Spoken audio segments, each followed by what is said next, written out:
capítulo de número 5, versículo de número 22. O tema da mensagem é o fruto do Espírito. Eu vou aqui falar de forma resumida cada um dos 9 gomos do fruto do Espírito, até porque cada gomo do fruto do Espírito aqui é no mínimo 1 hora de pregação. Então eu vou fazer um resumo do resumo, mas eu acredito que vai ser muito pertinente, muito valioso para as nossas vidas. E outra coisa, você está acostumado aqui eu fazer a pregação expositiva, esse texto não, eu vou trabalhar a questão do fruto do Espírito Santo, mas não vou trabalhar o contexto em que Paulo estava trabalhando aqui com os Gálatas. Eu vou trabalhar de forma geral aqui a questão do fruto do Espírito e como ele funciona na prática, na nossa vida, e o que isso tem a ver conosco para a glória de Deus no nosso dia a dia, ok? Dito isto, nós vamos fazer a leitura. Mas o fruto do Espírito é amor, gozo, que é alegria, paz, longanimidade, benignidade, bondade, alguns dizem que até o fruto gêmeos. A fé aqui seria muito bem traduzido por fidelidade, mansidão e temperança, que pode ser traduzido também por domínio próprio ou autocontrole. Obrigado, pode se assentar. Em Efésios, capítulo 5, versículo 18, está escrito assim: sede cheios continuamente com o Espírito Santo. Isso é uma tradução livre, no caso minha mesmo. Cheio, quando Paulo fala de ser cheio, ali é o verbo pleró no grego, que significa preencher até o máximo, ou seja, não cabe mais nada, ele está completo, significa encher totalmente. O que nos enche também nos controla, esse é o sentido que Paulo ali quer dizer. Então, que cada pensamento, vontade, sentimento, intenção do coração e cada atitude nossa seja controlada pelo Espírito Santo. E esse verbo que Paulo usa, sede cheios, que eu já falei, pleró no grego, ele está no presente do imperativo passivo no plural. Traduzindo para vocês, no presente do grego significa que o enchimento do Espírito deve ser experimentado continuamente, não tem intervalos. Deus me envolve hoje, Deus me envolve amanhã, e eu vou experimentando diariamente esse enchimento do Espírito Santo, esse mover de renovação e preenchimento cada vez mais. O imperativo, isso exprime uma ordem divina a ser obedecida. Então Deus nos ordena, sejam cheios do Espírito. Passivo significa que é Deus que faz essa obra em nós, não é nós que nos enchemos do Espírito, é Deus que nos enche com o seu Espírito. E ainda mais plural, ou seja, não é para uma pessoa, não está no singular, não é para uma pessoa somente, mas eita, que coisa boa, é para todos os crentes. O fruto do Espírito faz parte de uma vida cristã plena. Não tem como separar a plenitude do fruto do Espírito, até porque, como eu disse, o fruto do Espírito faz parte de uma pessoa que tem a plenitude do Espírito em sua vida. Vamos lá, o texto diz assim: mas o fruto do Espírito poderíamos dizer que o fruto do Espírito é o Espírito Santo produzindo o caráter de Jesus Cristo em nós. Eu vou repetir isso aqui. Poderíamos dizer que o fruto do Espírito é o Espírito Santo produzindo o caráter, a vida de Jesus Cristo em nós. Em Lucas 6,44, a Bíblia também diz: cada árvore se conhece pelo seu próprio fruto. Então, como se conhece uma pessoa? Da sua índole, da sua origem. Eu estou falando dentro de um ponto de vista espiritual. Como você se conhece? Como você conhece a pessoa? Através dos seus frutos. O resultado daquilo que ela faz, daquilo que ela pratica. Então, o homem por si só, a Bíblia diz isso em Lucas 11:13, ele é mau. Mau por quê? Por natureza caída herdada de Adão. Se o homem é mau, ele produz naturalmente aquilo que é contrário a Deus, aquilo que é maligno. E também o máximo que o homem consegue produzir, o máximo que o homem consegue produzir na sua situação decaída é a aparência. Lembra o que aconteceu com Adão? Quando Adão pecou, ele percebe agora, sua consciência denuncia que ele pecou, que ele está em erro, então logo ele fica envergonhado, porque onde está o pecado é aí que está a vergonha. E aí o que acontece? Ele pega umas folhas de figueira e faz um tampão para tampar as vergonhas dele. Então você vê, ele estava podre por dentro, espiritualmente falando, mas queria esconder com a folha de figueira. Aí dá para esconder a podridão espiritual com a folha de figueira? Hoje, como que as pessoas fazem isso? Hoje as pessoas usam a capa da religiosidade. Muitas vezes vive uma vida, espiritualmente, né, como eu estou dizendo, uma vida suja, pecaminosa, porcalhona, e muitas vezes ela se diz ser cristã, até caminha na casa de Deus, mas ela não tem uma mudança interior. Então é o máximo que o homem consegue produzir, é isso, tá certo? Por si só, é claro. Mas o crente que está conectado na videira verdadeira, que é Jesus Cristo, esta pessoa recebe a suficiente capacidade para frutificar segundo Cristo. Jesus falou: eu sou a videira verdadeira, quem está em mim e eu nele, este dá muito fruto, porque sem mim, disse Jesus, nada, absolutamente nada podereis fazer. A palavra podereis ali é dynamis, que significa capacidade. Então, ou seja, toda a nossa capacidade, toda a nossa suficiência para produzir coisas boas está na pessoa bendita de Jesus Cristo. Então, quando eu e você somos conectados a Cristo por meio da fé, através da fé, Jesus habita no seu coração, transforma o seu coração, regenera o seu coração e automaticamente o Espírito Santo passa a habitar nesta pessoa. A pessoa está em Cristo sendo habitada pelo Espírito. E agora a presença do Espírito que está habitando nele faz o quê? Produz o fruto. Então vai produzindo fruto, e conforme eu disse, o fruto poderia ser dito assim: é o Espírito Santo produzindo a vida de Cristo em nós, tá certo? Então perceba que coisa tremenda isso. Então somente através de nós estarmos ligados à videira, ou seja, que até a fé em Cristo, está em Cristo Jesus, agora o Espírito Santo está habitando a nossa vida e produzindo esse fruto maravilhoso. Agora entrando de fato, conforme já pré-anunciei para os irmãos, cada um dos frutos, de uma forma muito, muito bem resumida, eu peguei alguns pontos importantes aqui, conforme Deus ministrou ao meu coração em um desses dias que eu estava orando. Hoje eu não ia pregar sobre isso, né?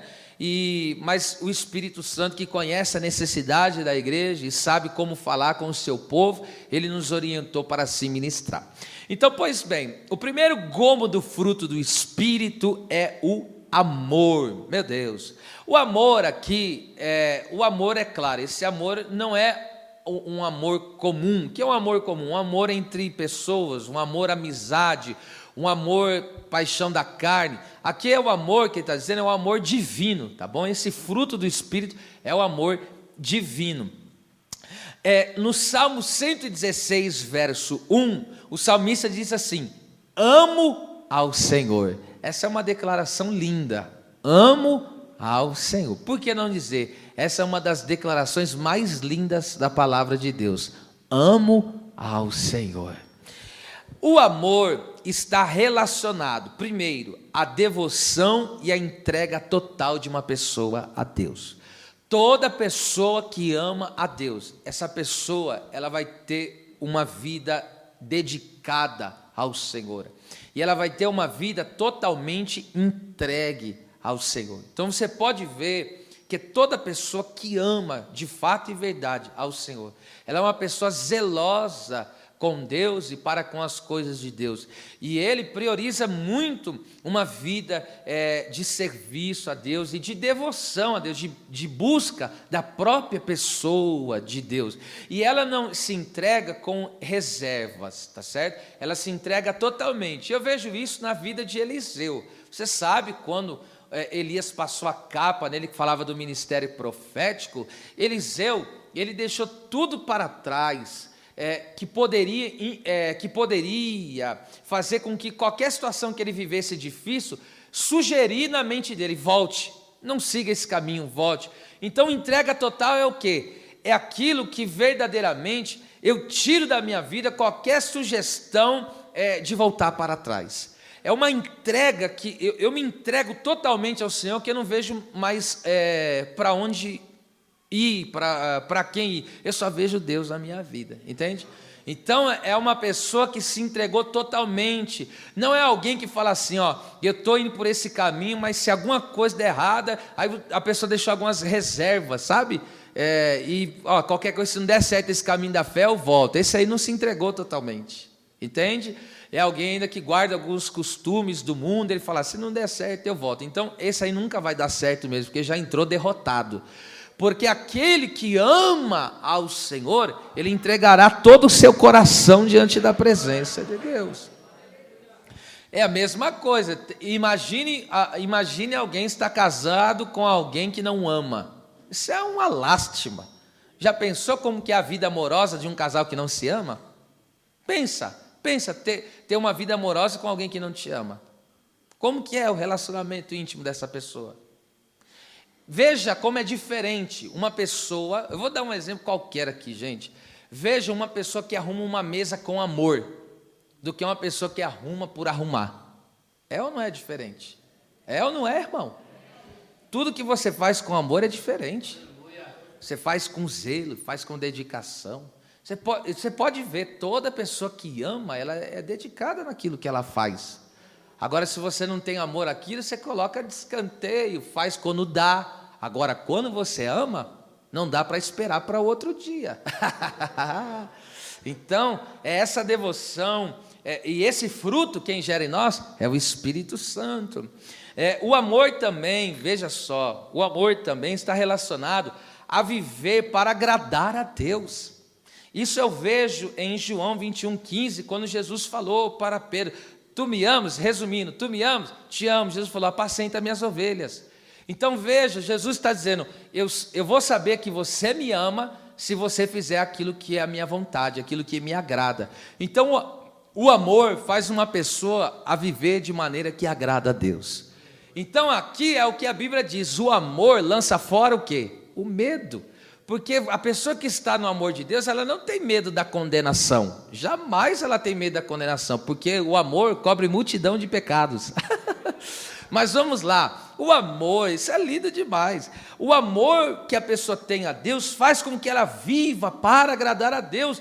Então é mais ou menos assim: eu não vou fazer isso porque alguém está vendo, porque se alguém pegar eu vou me dar mal. Eu não vou fazer isso porque eu amo e agrado ao Deus que eu sirvo. Veja como é diferente a mentalidade. Então é totalmente diferente, tá certo?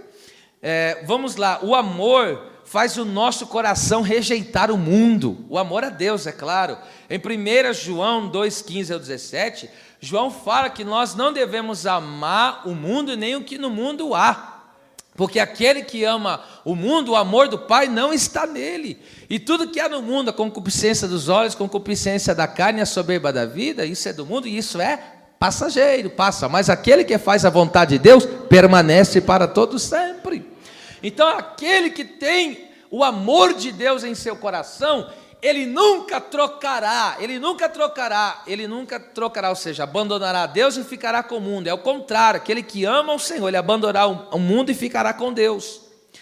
Veja, porque aqui há uma diferença, só para você entender. Esaú não amava ao Senhor, o amor de Deus não estava sobre Esaú. Por quê? Porque ele abriu mão das coisas espirituais pelas coisas terrenas. E quantas pessoas que abrem mão da comunhão com Deus, da vida com Deus, por uma ficada, por uma saída, por uma esfregada, entende? Então isso demonstra o quê? Que não há amor. A pessoa está amando o mundo, mas aquele que ama ao Senhor, ele prioriza as coisas do reino, ele prioriza o céu, ele prioriza a vida eterna, porque ele ama. Outra coisa, o amor, isso aqui agora é para o crente alegrar mesmo. O amor é o que mantém a chama, o fervor espiritual. Mantenha a chama do fervor espiritual acesa. Toda pessoa que ama, ele é fervoroso. Quer conhecer um crente que é fervoroso na sua vida espiritual? Veja como é o nível do amor dele. Aleluia. Eu digo para os irmãos, eu digo isso com todo temor no meu coração e sinceridade. A maior experiência que eu já tive na minha vida cristã, essa é a maior, não existe maior experiência, até então, né? Porque daqui para frente muitas coisas podem acontecer. Mas até então, a maior experiência que eu já tive com Deus foi o novo nascimento. O novo nascimento é quando você entra no primeiro amor. Essa é a maior experiência de vida que eu tenho. Vida cristã. Eu falo para os irmãos, eu falo isso de todo o meu coração. Eu sinto até hoje as lágrimas que queimaram o meu rosto quando eu senti o amor de Deus derramado no meu coração pelo Espírito Santo. Até o dia de hoje eu sinto aquelas lágrimas queimarem o meu rosto. Até hoje eu sinto aquelas lágrimas marcadas aqui, ó, na minha face. Lágrimas de alguém que o Espírito Santo encheu o coração de amor e disse: agora tu és um filho de Deus. E eu testemunho, você é filho de Deus. Até hoje, e com a graça de Deus, e que Deus tenha misericórdia da nossa vida, até hoje Ele me mantém nesse amor. Dos anos que sirvo ao Senhor, esse amor nunca diminuiu 1 milímetro. Esse amor só cresceu, dia após dia, dia após dia, dia após dia, dia após dia. Aleluia. Mas aí alguém diz: pastor, mas o senhor já não teve muitas provas grandes no decorrer da sua caminhada, provas maiores? E já tive, mas o amor mesmo assim não diminuiu. Entende? Não diminui. Este amor não diminui, por mais que nós sejamos fracos, mas quando o amor de Deus é enraizado no seu coração, meu Deus, que coisa tremenda. E a minha oração, eu peço, é que aquele que vive esse primeiro amor com o Senhor nunca saia dele. E aquele que saiu, vou orar para Deus ressuscitar isso na sua vida. Eu estou falando de Apocalipse capítulo 2. Lembra que Jesus falou para a igreja de Éfeso? Jesus falou: vocês trabalham, são esforçados, etc, etc. Mas eu tenho contra ti uma coisa só. Vocês deixaram de lado, abandonaram o quê? O primeiro amor. Aí ele diz: se vocês não se arrependerem, abandonar o primeiro amor é pecado, porque ele diz: se vocês não se arrependerem, se eu só posso me arrepender se eu estou em pecado. Então veja só, se vocês não se arrependerem, eu virei e tirarei o teu castiçal. O castiçal servia para quê? O castiçal tinha óleo nele para pegar fogo e iluminar. Então veja, o que mantém, aleluia, o crente, a igreja em chamas, com a vida fervorosa, é o amor. Se tiver amor, tem fogo de Deus na alma. Se tiver amor, tem fervor espiritual. É só você ver a entrega, escute isso aqui, a entrega de alguém que tem amor, a entrega na adoração de alguém que ama a Deus, é diferente.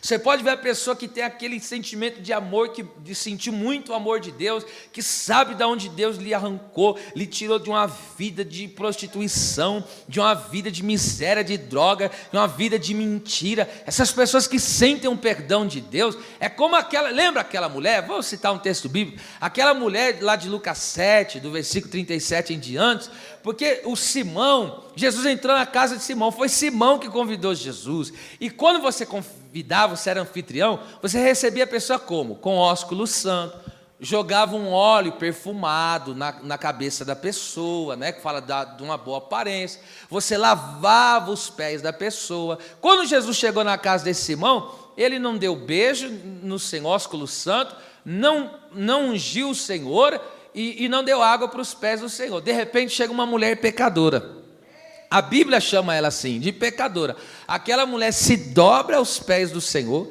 em vez de beijar a face, beija os pés. Em vez de lavar os pés com água normal, lavou com as lágrimas. Em vez de enxugar os pés com um pano normal, pegou o cabelo e enxugou os pés.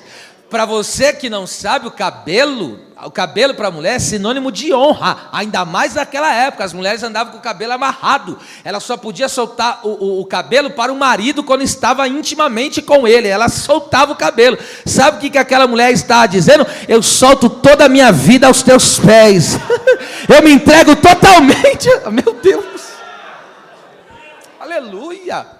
Agora você vê o Simão, que tipo de culto é aquele? Culto mais frio, gelado que aquele. Então a pessoa que ama, ela tem uma entrega, ela chora, ela se entrega, ela se sincroniza. Por quê? Porque o coração está pegando fogo. Ela ouve a palavra, quando ela ouve a palavra, é que nem aqueles 2 discípulos de Emaús, o coração pega fogo, o coração vai ouvindo a palavra, de repente você vê no canto do olho aqui, já uma lágrima começa a cair. O que é isso? É amor, gente, é amor.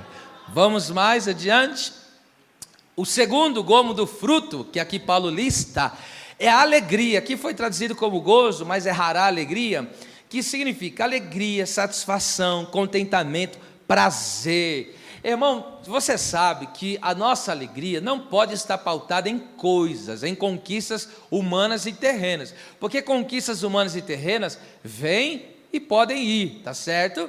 Mas, por exemplo, você comprou um automóvel, dependendo do ano que você comprou, esse automóvel já está passando, porque ele vai ficando velho, estragado, não é assim? E aí o que acontece? Se você coloca a tua alegria no carro, a hora que o seu carro acabar, o que vai ser da sua alegria? Então é por isso que a nossa alegria não pode estar em coisas, a nossa satisfação não pode estar em bens, mas a nossa satisfação está em Deus, o nosso prazer está em Deus, a nossa alegria está em Deus, o nosso contentamento está em Deus.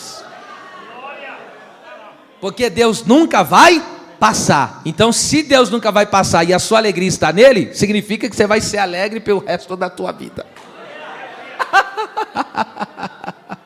Aleluia. Diga: a alegria do Senhor é a nossa força. Se é verdade, dê glória a Deus por essa palavra. E qual é a alegria do Senhor? Qual é a alegria do Senhor? A alegria do Senhor, que está escrita em Neemias, é aquela alegria que está atrelada ao quê? A alegria da salvação. É a alegria de um crente salvo. Ou seja, se é crente só pode ser salvo realmente. E Salmos 51, 10 e 12, eu gosto desse texto, que é importante. Davi teve um momento da vida dele que ele perdeu a alegria da salvação. Detalhe, ele estava reinando, mas já não tinha mais a alegria da salvação. Ele estava liderando a nação de Israel, mas já não tinha mais a alegria da salvação. Detalhe, ele ia para o culto, mas já não tinha mais a alegria da salvação. Aí chega um dia, o profeta Natan chegou e apontou o dedo nele e falou: você tem que se consertar.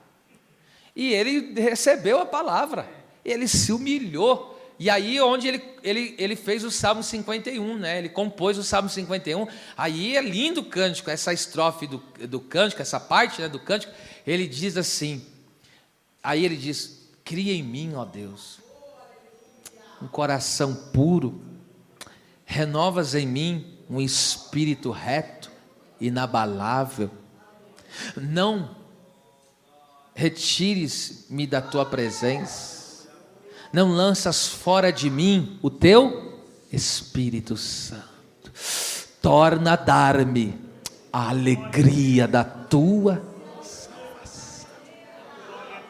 Pode estar na prova, mas tem a alegria da salvação.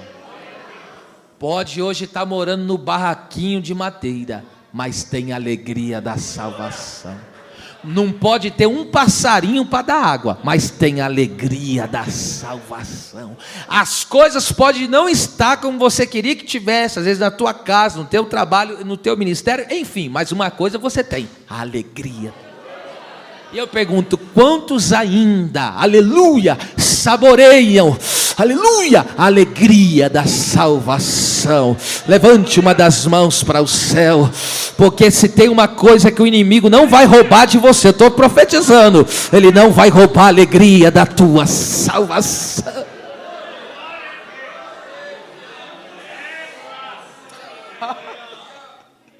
Aleluia.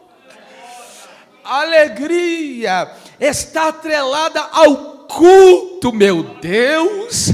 Você vê que uma coisa está ligada à outra, porque a partir do momento que eu tenho a alegria da salvação, eu não vou ter prazer de cultuar a Deus? Claro que eu vou. Olha o mesmo Davi, Salmo 122, aqui ele estava crente, ele pegou e disse: alegrei-me quando me disseram, vamos à casa do Senhor. É alegria de cultuar, é alegria de estar com os irmãos, é alegria de dar glória a Deus, é alegria de celebrar a Deus com cânticos, é alegria de ofertar com alegria, é alegria. Esta alegria está também atrelada a servir ao Senhor. Salmo de número 100, verso 2: servir ao Senhor com alegria. Deus não quer que você sirva Ele de cabeça baixa. Deus não quer que você sirva a Ele como alguém que só vive angustiado, atribulado. Deus está dizendo para você: meu filho, levanta a tua cabeça, o meu fruto está em você, é eu que produzo alegria na tua alma. Servir a Deus com alegria. Quer ver mais? Olha só, Deus vai alegrar alguém aqui, ó.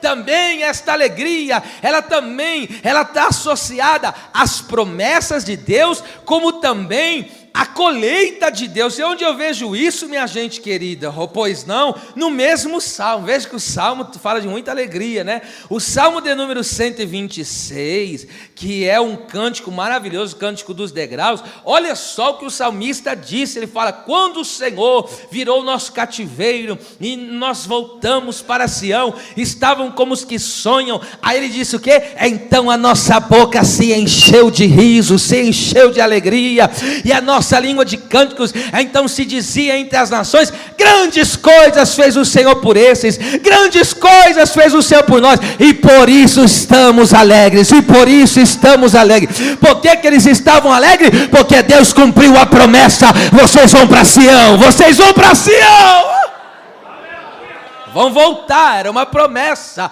E aí no verso de número 5, veja que a alegria está atrelada à promessa, mas não só a promessa, a colheita de Deus.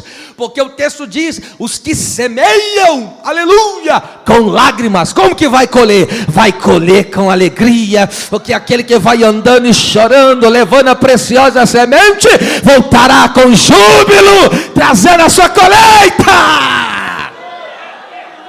Eita Deus do céu, aleluia. Você vai se alegrar por viver a promessa bendita do teu Deus. Parece que tem crente que nem tem promessa, de tão desanimado que está, aleluia. Mas eu vou dizer, você vai se alegrar por viver as promessas.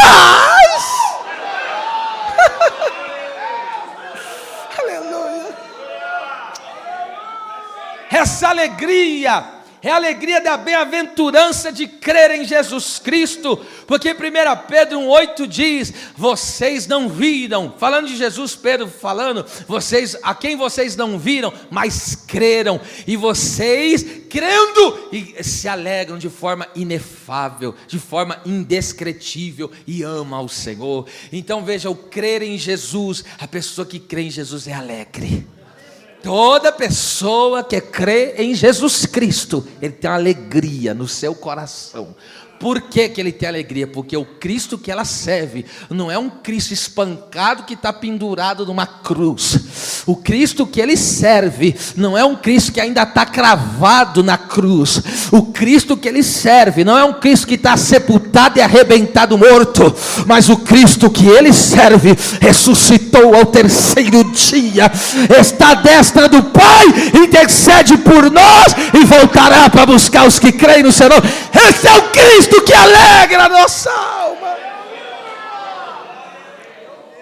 Vamos lá, vamos adiante. Outro gomo do fruto do Espírito: a paz. A paz, é até gostoso falar essa palavra.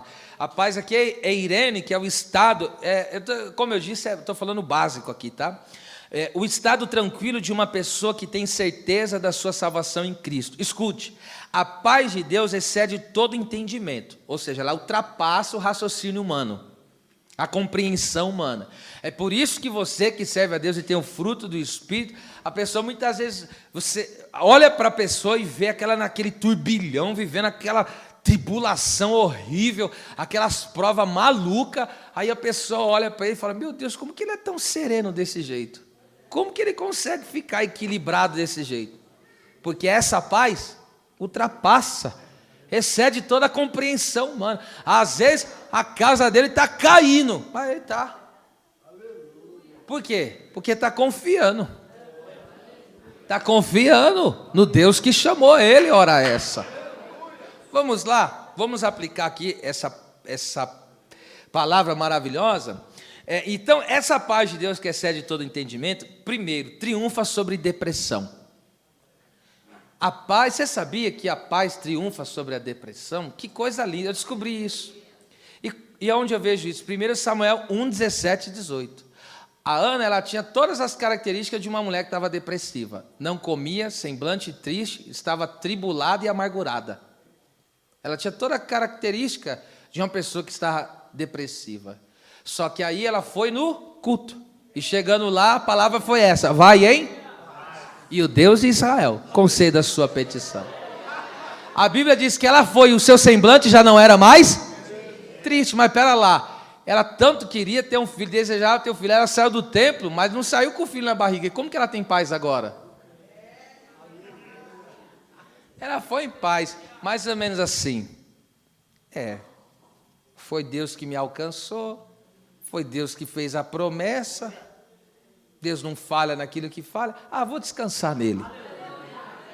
Naquela mesma noite, já entrou no mistério com Eucana. O resultado veio 9 meses depois. Aleluia! Venceu a depressão na paz. Vamos ver, essa paz que é produzida pelo Espírito, tá? Essa paz que é produzida pelo Espírito, ela triunfa sobre a ansiedade. Olha que tremendo esse fruto, como ele é poderoso. Filipenses 4, 6 e 7. Não esteja ansioso por qualquer coisa que seja, mas antes é o que vem primeiro, então dá prioridade à oração, né? Antes, apresente as suas petições ao Senhor com súplicas. E aí o texto conclui dizendo: e a paz do Senhor, que excede todo entendimento, guardará o vosso coração. Então, como se vence, como se triunfa sobre, aleluia, a ansiedade? Recebendo a paz de Deus, que está também aqui conectado com o coração. Orou, o Espírito vai produzir o fruto chamado paz. E aí, o que aconteceu com a ansiedade? Desapareceu. Deus está libertando gente aqui hoje, hein? Está libertando gente aqui. Por que você está em paz? Porque você tem a certeza da sua salvação. Você sabe que o Deus que te salvou você vai cuidar de você dos mínimos detalhes. Ele cuida do seu corpo, cuida da sua alma e cuida do seu espírito. Você vai ficar em paz. Às vezes, surgindo algumas crises, algumas situações, por exemplo, o medo mesmo. A paz triunfa sobre o medo. Essa vocês lembram? João 20, 19, os discípulos com medo fecharam as portas. Jesus apareceu no meio. O que ele disse? Paz seja com vocês, paz seja convosco. Por quê? Porque a paz também triunfa sobre o medo. Olha como esse fruto é poderoso. Paz triunfa sobre depressão, paz triunfa sobre ansiedade, paz triunfa sobre o medo. Já pensou nisso, gente? E o que mais que esse fruto extraordinário faz? Isso aqui é tremendo, hein? A paz nos faz descansar em Deus em meio às lutas. Esse texto eu tirei, sabe de onde? De Juízes 6, 23 a 24. O Gideão estava numa luta tremenda, porque ele tinha 32 mil soldados com ele, até então. E o exército que ele vai lutar é 135 mil medianita. Olha só, já há uma diferença de praticamente 4 vezes maior o exército dos medianitas, até então, porque aí Deus fez uma seleção, sobrou só 300. Agora, quantas vezes mais se tornou o exército dos medianitas maior do que o de Gideão? Ixi, milhares de vezes vai dar aí, né? Então veja só que coisa terrível. Agora o texto diz que ele viu ao Senhor, Deus apareceu para ele e falou: não temas. E ele foi e levantou um altar. Quando ele levantou um altar, ou seja, entrou em conexão com Deus, ali em adoração a Deus, Irmão, o texto diz, ele declara essa palavra: o Senhor é paz. Perceba, está na luta, mas tem paz. Está numa guerra tremenda, 135 para 300, mas ele está em paz. E por que está em paz? Porque é Deus que está produzindo a paz no coração dele. Deus está produzindo. E ainda mais, olha que coisa tremenda, o Senhor é paz, gente. Em nome de Jesus. Tá certo? Como diz aí o ditado, você não vai se descabelar, nem perder as estribeiras não, viu, filho? Pode ficar tranquilinho aí, tá? Porque o Espírito Santo já está entrando em ação aí no seu coração. Outra coisa a mais, esse aqui também é tremendo. A paz com Deus nos dá entrada pela fé ao trono da graça. Porque, olha só, Romanos 5, 1 e 2. Somos justificados pela fé e temos paz com Deus. Pela fé em Jesus Cristo temos paz com Deus. E temos entrada a esta graça. Que graça? A graça, todo o favor de Deus. Então aqui nos leva para o seu trono. E agora veja, aquele que tem paz com Deus, por que ele está em paz com Deus? Porque ele está com a consciência limpa. Quando você tem a consciência limpa de estar na presença de Deus, a sua oração vai ser eficaz. Porque você entra até o trono da graça e não há dúvida no seu coração, não há receio no seu coração. Por quê? Porque você está com a consciência limpa, não tem nada no seu coração que te condena, então você está em paz. E aí você ora com toda a sinceridade do teu coração. E aí quando você ora com toda essa sinceridade, confiando no Senhor, na paz que você tem com Deus, pronto. É por isso que você fica em paz. Perceba só, olha que isso é tremendo. Quando você está orando por uma causa, você sente paz naquela causa, significa o quê? Você já venceu aquela batalha. Não precisa nem orar mais pela causa, a causa já foi ganha já. Entende? É essa certeza que Ana teve, porque ela estava, né, orando, buscando, e por isso que ela foi embora em paz. Por quê? Deus falou, eu já te dei vitória hoje aqui. Tá certo? Então continua orando, na hora que você sentir que o seu coração está em, significa o quê? A vitória já chegou para você. Deus já decretou essa grande bênção. Vamos lá. Vocês estão aqui ainda, gente? Longanimidade, mais 3 gomos. Longanimidade, benignidade e bondade. Esse fruto aqui, pouco se vê falar dele, mas ele é tremendo. O longanimidade, que é macrothemia, que significa suportar com paciência, constância, firmeza, perseverança.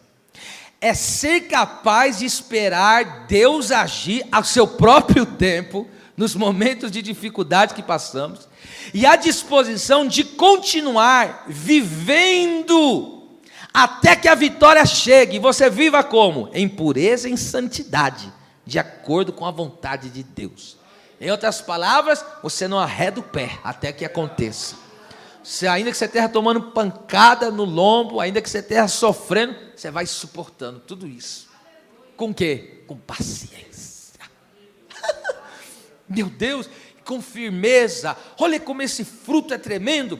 Na longanimidade nós veremos Deus salvar aqueles que tanto nos dão trabalho. Eu vou ler esse texto, 1 Timóteo 1, 15 e 16. Olha só, é na longanimidade que pessoas aqui vão ver Deus salvou. Sabe aquele teu familiar que te dá tanto trabalho, que já tirou tua noite de paz e descanso?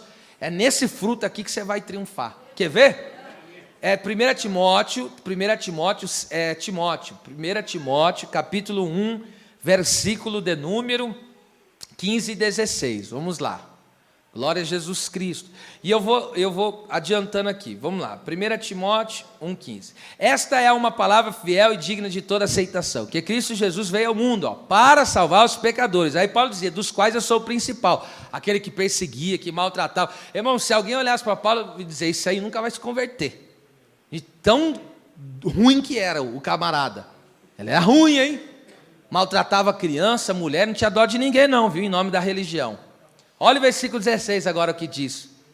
Mas por isso, ele diz, alcancei misericórdia, para que em mim, que sou o principal, no caso pecador, Jesus Cristo mostrasse toda a sua longanimidade, para exemplo dos que haviam de crer. teu filho, teu marido, tua esposa, teu parente, teus netos. Não entenderam, não foi nada.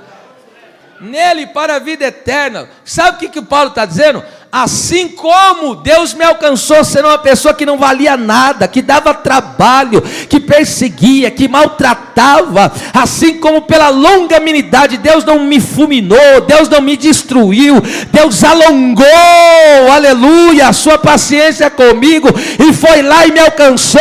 Ele deixou isso para exemplo, porque vai alcançar outros também, e esses outros, aleluia, faz parte aqueles da tua família. Hoje te dão trabalho, mas amanhã vai ser uma bênção. Continua suportando essa situação com paciência.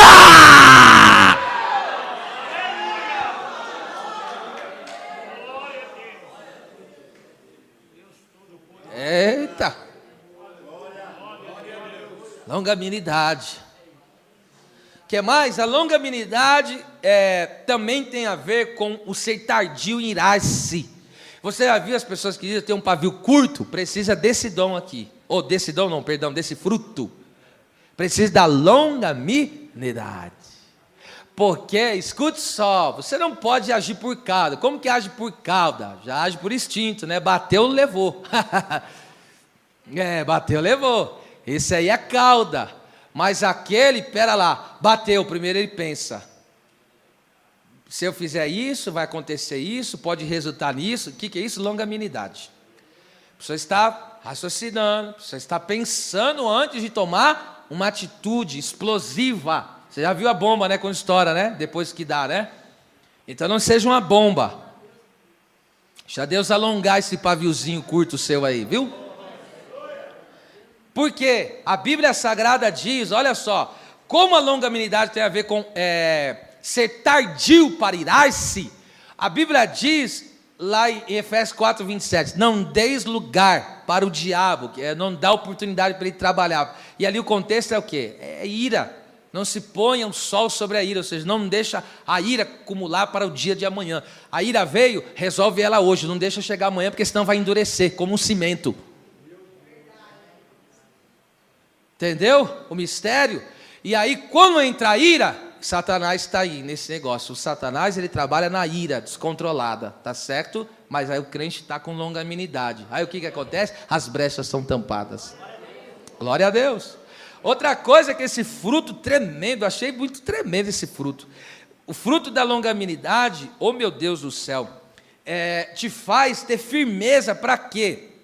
Te dá firmeza para resistir o inimigo, não só tampar as brechas, porque em Tiago 4,7 diz o quê? Sujeitai-vos a Deus, mas resistir, ou seja, ser firme.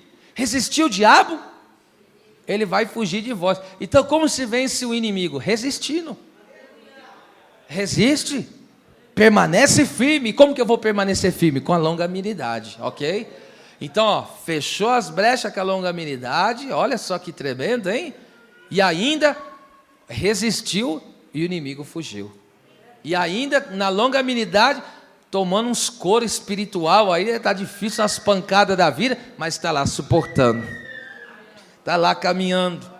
Por quê? Porque a Bíblia diz que também é nessa longanimidade que a pessoa vai triunfar sobre as tribulações. Paulo falou, se alegra na esperança, mas sede paciente na tribulação. E por que ser paciente na tribulação? Porque ela é passageira, ela vai passar. Suporta com paciência, meu filho, suporta, porque vai passar. Benignidade, restotes, que significa, o significado desse fruto, integridade, caráter nobre, o que é útil e benéfico a alguém. A benignidade tem a ver com vencer o mal com o bem. Romanos, capítulo 2, versículo 19 ao 21, Paulo fala o quê? Não vos vingueis a vós mesmos, mas dai lugar à ira. Qual? A ira justa de Deus, porque diz o Senhor, minha é a vingança, eu recompensarei. Aí ele diz, se o teu inimigo tiver fome, dá para ele de comer, se ele tiver sede, dá ele de beber. E aí o que ele diz? Não deixe ser vencido pelo mal, mas vença o mal fazendo o bem. Então, benignidade é você fazer bem para quem te faz mal. Nossa, isso aqui é violento, hein? Esse fruto aqui é violentíssimo. Esse aqui quebra qualquer inimigo, por mais ruim que ele seja, porque tem gente que é ruim, viu, filho? É ruim demais. É ruim. Mas essa ruindade dessas pessoas, entende? Não pode arruinar quem você é, porque você tem caráter nobre. Porque quer mais nobreza do que essa? Alguém que te fez mal e você fazer bem para ela, isso é caráter nobre, gente. Vamos dar os exemplos práticos e bíblicos aqui? Vamos lá. É o que Davi fez com Saul. Quantas vezes você viu Saul tentando prejudicar Davi? Várias. Não só prejudicar, tentou matar ele. Davi toda vez poupava a vida dele, falava bem dele, dizia que era ungido do Senhor. Era um caído endemoniado, mas Davi dizia, é ungido do Senhor. Não vou tocar nele não, se Deus é que vai fazer a obra. Entende? Davi teve ele na mão várias vezes. Davi foi misericordioso. Agora entendeu porque quando Davi pecou feio, Deus não matou ele? Porque ele foi benigno com alguém, ele foi misericordioso com alguém. E a Bíblia diz que os misericordiosos alcançarão misericórdia. Está vendo? Então a benignidade é algo tão tremendo. Outro exemplo de benignidade é o que Eliseu fez com os sírios. Segundo Reis 6, do 8 ao 23, quando o exército de Ben-Hadad, o rei da Síria, cercou a sua casa. E ali o Eliseu orou e falou, Senhor, mete uma cegueira nesse inimigo. E o inimigo não encontrou a casa do profeta, assim como não vai achar a tua também. Ah, para de graça. Eu estou falando, Deus está cegando o inimigo, a tua casa não será achada. Deus... E aí, aquele inimigo veio para matar Eliseu. E queria ir pegar o povo de Israel. Eliseu pegou aqueles homens e foi guiando eles, porque eles estavam cegos, não enxergavam mais. E aí Eliseu foi guiando eles e colocou diante do rei de Israel. O rei de Israel falou, meu pai, falando de autoridade espiritual para Eliseu, mataremos ele agora? Ele falou, opa, você mata aqueles que você pegar como presa sua, mas esses aqui foi Deus que colocou na minha mão, como que eu vou matar eles? Aí Eliseu pegou e falou o quê? Desce um banquete agora. Desce um banquete, irmão, desceu um banquete e Eliseu pegou e falou, Senhor, abre os olhos dele, ainda orou para Deus abrir os olhos. E aí, olha o que Eliseu fez, aqueles homens foram na casa de Eliseu para matar Eliseu, Eliseu guiou eles e ainda deu de comer para eles. O que Eliseu foi? Benigno. Vocês ficaram tão tristes, parece agora. Vocês pensaram que tinha que fazer assim, né? Senhor, mata ele, Senhor. Põe ele na cova, Senhor. Ah, destrói esse aí. Dá uma flechada no coração dele. Não, minha gente, o evangelho é diferente. Quer ver que coisa tremenda? Outro exemplo, esse aqui é um dos que eu mais, assim, me balança por dentro, de tão tremendo que é. Estevão, ele foi benigno para os seus falsos acusadores e para o próprio Saulo. Porque em Atos 7,58 diz que as vestes de Estevão caiu nos pés de Saulo. Por quê? Porque ele estava lá consentindo na morte de Estevão. Mas Estevão olhou para Saulo e para os outros algozes que estavam ao seu redor. E ele pegou e olhou para o céu e disse, Deus, está vendo esses aí? Não lhe imputes este pecado, porque estava sendo apedrejado, estavam matando Estevão. Estevão pegou e disse, Senhor, não imputes esse pecado. Fez como Cristo, né? Mas perdoa eles. Aí chega no capítulo 8... Passa o capítulo 8, chega o capítulo 9, para quem que Deus aparece? Para o Saulo que Estevão tinha intercedido. Agora veja o fruto, o galardão que Estevão vai ter pela conversão de Saulo. Porque você sabe, todo o trabalho que Saulo efetuou no reino de Deus, isso vai cair na conta de Estevão. Porque foi Estevão que ganhou ele, através da sua oração. Porque quando Estevão intercedeu, quem que apareceu para Saulo? O Senhor Jesus apareceu e pegou ele lá e salvou aquele camarada. Já pensou se Estevão dissesse, Senhor, fulmina esse homem? Veja, Paulo, ele foi instrumento para alcançar a minha vida e a tua. Porque ele é chamado de quê? Do apóstolo dos gentios. Ele foi um grande missionário, e através dele outros, mas eu estou dizendo principalmente ele foi um grande missionário que veio fazer com que o evangelho chegasse até nós. Olha a influência que esse homem tem. Eu estou pregando hoje numa epístola que quem escreveu? Paulo. Na verdade, metade do Novo Testamento. Quem foi que escreveu? Paulo. Está vendo como que a benignidade traz frutos incalculáveis? Meu Deus, hein? Outra coisa importante, a Bíblia diz que Deus é benigno e nos ensina a ser benigno. Está escrito isso em Lucas 6, 35 e 36. Quando fala que o Senhor Deus, nosso Deus, o Pai, Ele dá a chuva para os bons e para os maus. Ele fala, sede benignos, assim como o vosso Pai Celestial é benigno. Então Deus nos chama a benignidade. E esse fruto nós não podemos produzir, mas o Espírito produz em nós. Outro fruto, esse aqui dizem os teólogos que é o fruto gêmeo, bondade, que é agathocine. Agathocine, que é bondade, significa boa ação, ser generoso, retidão de coração e vida. Rapidamente podemos ver isso em dois personagens bíblicos, na prática, né? No caso samaritano e a Dorcas. Lucas 10, 33 a 36. Você sabe, o sacerdote levita passaram de largo, viram um homem caído meio morto.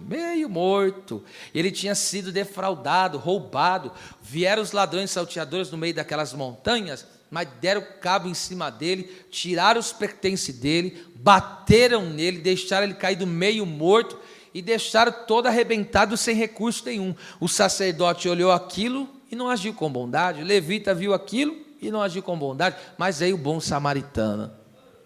Parou, a Bíblia diz, chegou perto, se envolveu. Olha só, está vendo a pessoa sofrendo, mas não deixou sofrer sozinho.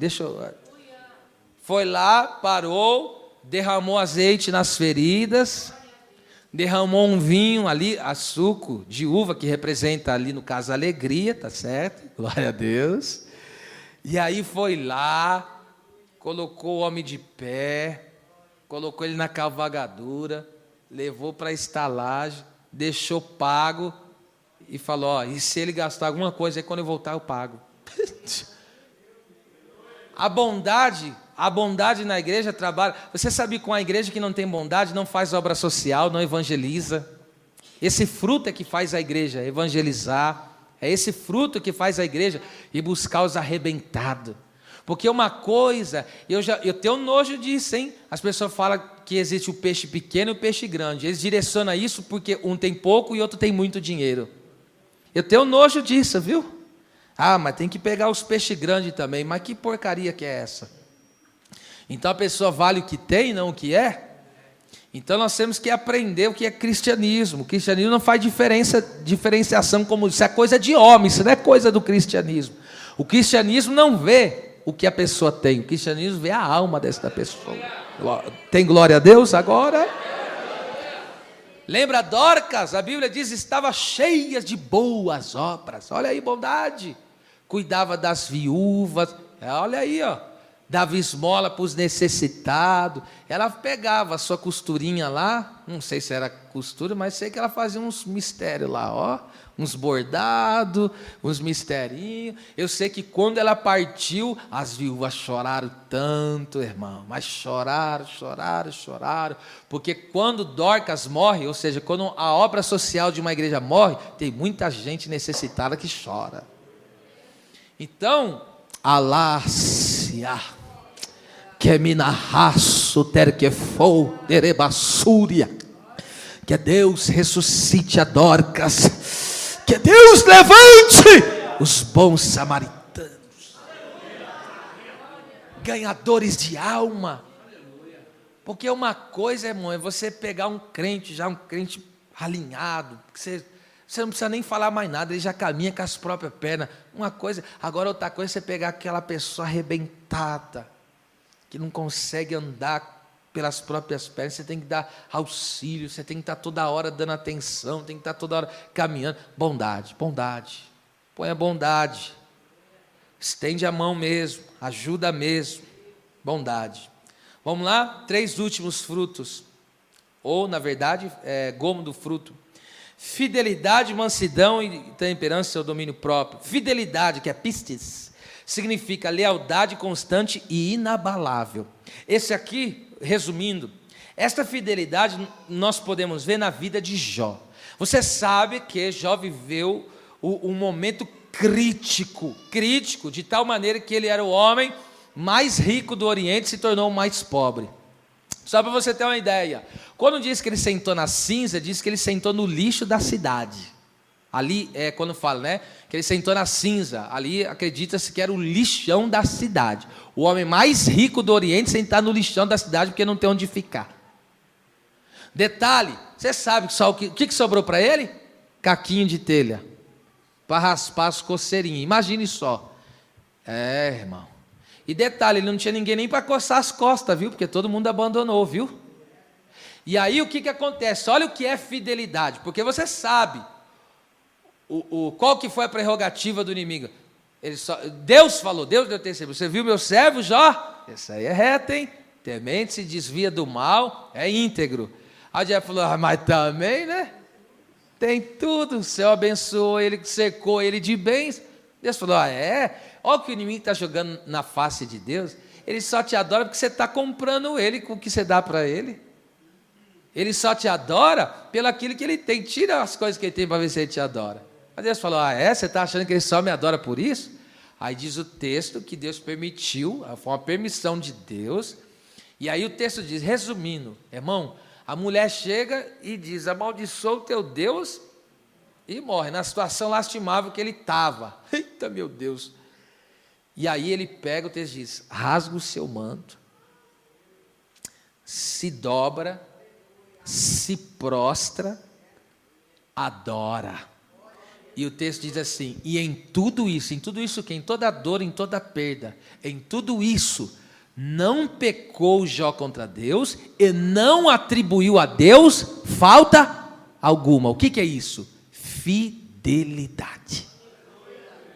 Você sabe, fidelidade, nós treinamos isso quando? No altar. Prometo te amar, tal. Na doença, na alegria, não é assim? Na saúde, na doença, na alegria, na tristeza. É um voto que as pessoas fazem, mas só vai cumprir quem tiver na fidelidade. Lealdade. Jó estava dizendo, olha, eu não sirvo a Deus por aquilo que eu tinha. Eu sirvo a Deus pelo aquilo que Ele é. Aleluia. Aleluia. Oh, glória seja dada ao nome do Senhor. É tão triste, né, quando nós vemos alguém passando uns processos e qualquer coisinha abandona o Senhor. Que desleal, que infidelidade, meu Deus. Manifesta, Jesus. Espírito Santo, manifesta o teu fruto nesta noite, querido Espírito Santo. Veja só, nessa fidelidade que nos levará a ser coroado com a coroa da vida eterna. Apocalipse 2:10. Deus falou para a igreja de Esmina, ser fiel até quando? Até a morte, e eu lhe darei a coroa da vida. É na fidelidade que tu serás coroado com a coroa eterna, aleluia, da vida. Bendito seja o nome do Senhor. Glória a Deus. Bendito seja o Senhor. Se está bom, sirvo a Deus, e se não está bom, eu vou continuar servindo a Deus. Está difícil, tá, vou servir. Se melhorar, vou continuar servindo a Deus. Porque tem gente que quando está bom esquece de Deus, quando está ruim também abandona. Ei, não importa, se está bom sirva, se não está bom sirva do mesmo jeito. Se as coisas não estão como você queria que tivesse, permanece na lealdade, permanece adorando, permanece. Clama, soremene, clama, nácia. Aleluia. Mansidão, esse é um dos frutos mais tremendos, assim. Na língua grega, praites ou praotes, é um fruto tão glorioso que não tem nenhuma tradução que se aproxima, assim, que dê para explicar eles. Tem que usar várias palavras para você explicar esse fruto de tão tremendo que ele é. E é claro que eu não vou poder aqui é falar dele com abrangências. Como eu já disse desde o início, é só um resuminho, tá? Que nós já estamos encerrando. Mas vamos lá, o significado de mansidão é gentileza, humildade, moderação. Associada à força e à coragem, descreve alguém que pode irar-se com equidade. Não é aquela ira, entende? Pecaminosa. É aquela força controlada. Sabe um cavalo no cabresto? O cavalo tem força, não tem? Mas ele tem que ser bem controlado. Isso é mansidão. Que lindo, hein? E também, esta pessoa, quando for necessário, também humildemente, ela pode se submeter-se, tá certo? Então, vamos lá, eu vou pegar aqui da vida de Jesus, explicando de forma prática esse fruto maravilhoso da mansidão. O fruto da mansidão, você vê quando Jesus pegou o chicote, veja só, Jesus falou, aprende de mim que sou manso. Mas ele pegou o chicote, irmão, ele desceu o azorrague, virou as mesas, imagine Jesus manso virando mesa, descendo o chicote. Mas por que ele fez isso? Foi uma ira, não foi ira pecaminosa, foi uma ira justa, foi uma ira santa, porque estavam fazendo bagunça na casa de Deus, e ele pegou e jogou tudo que é sujeira fora, hein? Tudo que distorcia ali, ele pegou, jogou fora. Mas também olha outra forma, então você vê que a mansidão é a pessoa controlar aquela força bruta, mas de forma, aquela ira, mas de forma justa. É como Moisés também, por exemplo, Moisés, quando ele desceu e viu o povo pecando, o que ele fez? Jogou aquelas tábuas, quebrou as tábuas, mas também quando Miriam e Arão se levantaram contra ele naquele processo lá da inveja, o que ele fez? Ficou quieto e esperou em Deus, mansidão. Então é uma pessoa controlada nesse sentido, tá? Esse fruto é muito forte. Outra maneira de manifestar o fruto do Espírito, esse fruto manifesta, você vê ali em João 8, quando os homens vinham Jesus querendo pegar ele de todo jeito e falando com ele, querendo pegar ele numa precipitação da palavra. E aí falou, essa mulher foi pega num ato de adultério, está dito que tem que apedrejar, o que dizes? Jesus falou o quê? Nada, porque a Bíblia diz, seja tardio, seja pronto para ouvir e tardio para falar. Jesus sabia qual que era o entendimento deles, maligno, malícia que estava no coração deles. Então Jesus deixou eles colocar toda aquela malícia para fora e está raciocinando.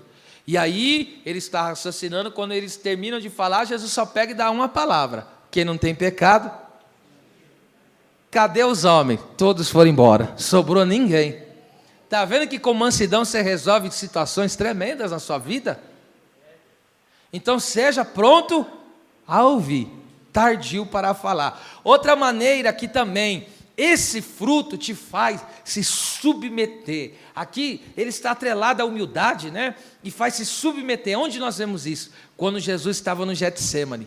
Ele falou para Pedro, eu poderia orar ao Pai agora, o Pai ia mandar 12 legiões de anjos. Irmão, se Jesus ora para o Pai mandar 12 legiões de anjos, o universo ia explodir. Pum.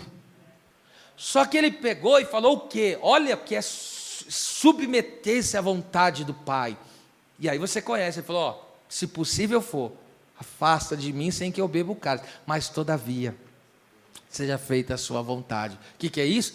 Mansidão. A pessoa que é mansa, ela não tem dura cerviz, ela sabe, baixar sua cerviz e se render à vontade de Deus. Recebe mansidão aí também? Recebe ou não? Glória a Deus, glória a Deus. Até aqui está bom no mansidão, eu encerro aqui agora. Temperança, domínio próprio. Deixa isso aqui para outro dia ou encerra hoje? Encerra hoje? Temperança, a palavra é até estranha no grego, enkráteia, que significa autocontrole, virtude de alguém que domina seus desejos e paixões, especialmente seus apetites sensuais. Isso aqui está ligado à questão das prostituições e vícios. Como se vence os vícios, como se vence aí o apetite desordenado? Domínio próprio, essa temperança. E eu uso aqui dois personagens bíblicos como contraste, José e Sansão. Veja só como José tinha domínio próprio. A mulher de Potifar não era qualquer mulher, viu? Era mulher de um homem altamente gabaritado, logo sendo assim, era uma mulher de pompa, era uma mulher muito bem arrumada, muito bem perfumada, etc, etc. Estou falando para você entender a gravidade da tentação que ele está passando. E aquela mulher começou a fitar os olhos nele, que ele era bonito, E aí o que acontece? O texto diz isso, estava fitando os olhos dele, ela preparou, ela foi falando, ó, deita-te comigo, e ele foi, sai fora daqui, e ela foi, armou a emboscada, deixou a casa vazia, não tinha ninguém, e José não sabia do assunto, foi lá, e ela estava lá, tudo preparado, cama preparada, ambiente preparado, as luzes preparadas. José falou: o que está acontecendo aqui? Deita-te comigo, José. Você está doida, mulher? Você está ficando doida? Ô, irmão, tá, eu quero que você dimensione isso.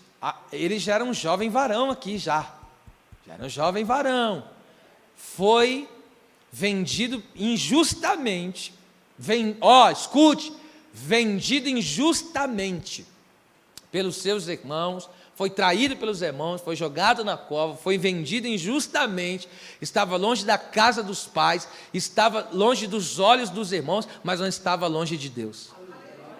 Para de graça. Estava longe da casa dos pais, estava longe da terra dele, mas estava conectado com o céu na presença. A mulher falou assim: deita comigo. Aí ele pegou e disse: filha, aqui tem domínio próprio, aqui tem autocontrole, vou esperar o casamento. Aleluia! Aí tem gente, José tinha quanto? José aqui aproximadamente, ele estava na flor da idade, meu amado. José estava na flor da idade ali, porque quando ele chegou ali em Potifar, estava um pouco, ele tinha uns 20 anos mais ou menos, aproximadamente, aí uns 20 aninhos aí, hein? Jovem, virgem, olha só, com os nervos à flor da pele. Aí tem gente arrumando desculpa para pecar. Vamos colocar fruto do Espírito Santo nesse negócio aí? Mas eu não aguentei. E José? Por que José aguentou? Sabe por que aguentou? Porque andava no fruto do Espírito Santo. Não segurei não. Mas lógico, se você não deixar o fruto do Espírito bradar, tem que tomar cuidado, hein? Porque senão a gente vai... Se não tomar cuidado, tem pessoa que está quase autorizando os outros a pecar. Deus o livre, hein? Olha o fruto do Espírito Santo aí nesse negócio. Tem que colocar o fruto aí. Tem que vigiar, meu amado. Uma coisa não justifica a outra. Ele poderia dizer lá, estou aqui, me abandonaram, fizeram injustiça contra mim, vou logo bagunçar, vou nada, quem tem fruto do Espírito Santo vai bagunçar coisa nenhuma. Sabe por que aquela mulher queria pegar ele ali de jeito? Porque aquela era o Satanás tomando ela para dizer: eu vou roubar o governo dele, ele não vai ser instrumento de Deus, ele não vai ser vaso de Deus para alimentar essa terra. Mas o inimigo perdeu, porque no fruto do Espírito... Aleluia, diga bem forte com as duas mãos levantadas: o fruto do Espírito é glorioso. Aleluia. Vocês falaram fraco, hein? Aleluia. Estou encerrando. Agora vamos para o contraste. Um que tem o temperança, domínio próprio, autocontrole. José. Agora o contraste dele, Sansão. Oh meu Deus, ajuda, hein? Ajuda, Sansão, ajuda F. Sansão, ele foi derrubado pelo quê? Ele era um homem que tinha dons, Pensa numa força bruta que ele tinha.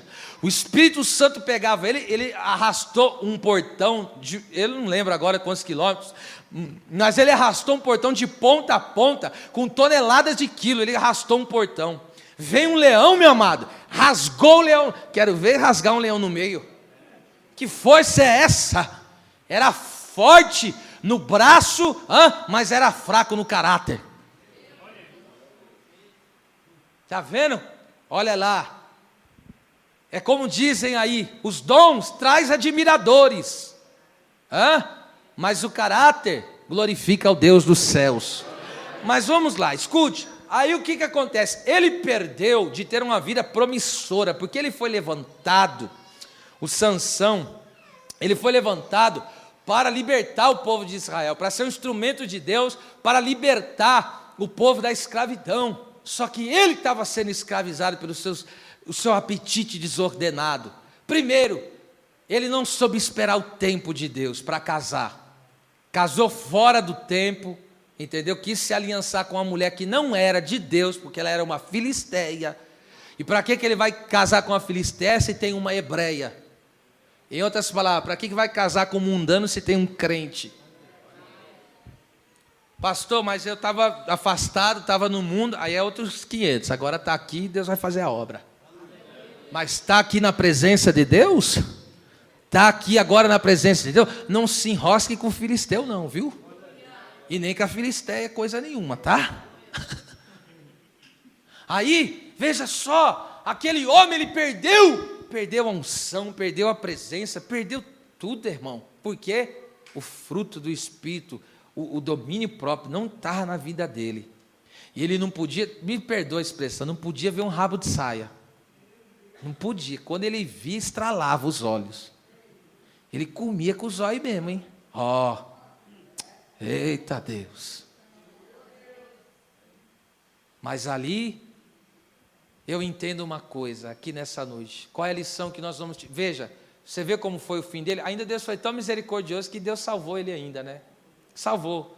Mas agora, veja, qual é o exemplo de vida que a gente toma? Sansão ou José? Qual é o exemplo de vida que a gente toma, irmão? Você já viu alguém aqui chegando dizendo, seja como Sansão? Você já viu alguém pregando isso, as coisas? Todas as vezes que fala de Sansão é sempre falando do mau exemplo, é ou não é? Agora José, veja alguém falando alguma coisa errada de José. Na maioria do caso, entende? Por quê? Porque é o fruto do Espírito, ok? Agora eu encerro aqui dizendo, é importante ter dom? Importantíssimo, você deve buscar, a Bíblia diz. Mas se você tiver o dom do Espírito e não tiver o fruto do Espírito, vai dar um barulho sem sentido aí, tá ok? Então, o que dá um barulho perfeito é quando você tem na sua veste, sacerdote, uma campainha e uma romã e uma campainha. O sacerdote entrava assim na presença de Deus, ó. Ele entrava e quando ele entrava balançava assim, ó. Agora imagine uma campainha em outra campainha vazia batendo uma na outra. Irmão, faz um barulho terrível. Agora pega uma romã e bate na campainha, faz um barulho mais cheio, né? Mais robusto. O que Deus está dizendo? A campainha é o barulho do dom, mas a romã é o fruto do Espírito. Então você busca os dons, mas esses dons têm que ser administrados no fruto do Espírito Santo. Então eu encerro aqui dizendo que o fruto do Espírito Santo, ele norteia não só, escute, a nossa vida, como você viu aqui, a nossa vida cultica, mas a nossa vida prática, no dia a dia, na presença do Senhor. E eu peço que você abra as suas mãos, que eu encerro orando ao Senhor. Pai, foi ministrado aqui a sua palavra, e o Senhor nos deu nessa noite sobre falar essa temática muito especial, muito pertinente, que é o fruto do Espírito. E eu quero lhe pedir, como não é nós que produzimos o fruto, e sim o Senhor, o Espírito Santo, que produz em nós, pela palavra, através da oração. Então eu quero lhe pedir, a palavra já foi pregada, nós entendemos pelo menos um pouco como funciona o fruto do Espírito, e isso vai refletir no casamento, na vida, ó meu Deus, matrimonial, na vida familiar, na vida espiritual, na vida social, enfim, cada área.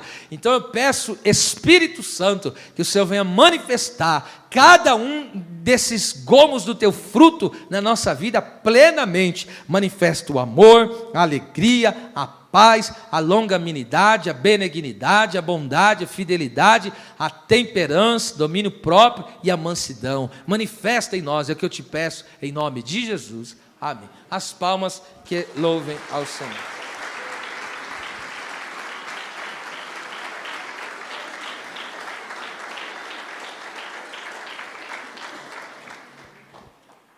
Vamos ficar de pé. Eu já vou dar os avisos.